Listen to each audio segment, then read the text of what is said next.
Resi.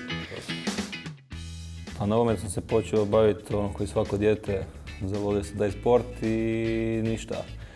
Tata mi je bio obećao ako prođem razred 5-0 da ću početi trenirati i eto, tako je krenulo. Pa sva trojica su dobri, tako da.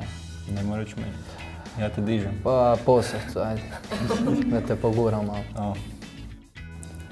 Pa možda sam se susretao u Italiji, ali nisam siguran ovoga, nisam baš previše pratio, ali ne znam, mislim čak nisam.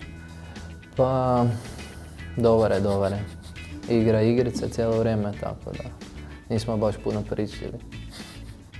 Kopija mene, sa slušalicama u ušima i to je to. Samo ga čuješ kad se naljuti. Nas dva. Pa nije, uglavnom su svi na vrijeme. Da. Pa uvijek mi je bio Casillas. Obrambeni. Lovren i Vida. Strani, Ramos. Vidimo se.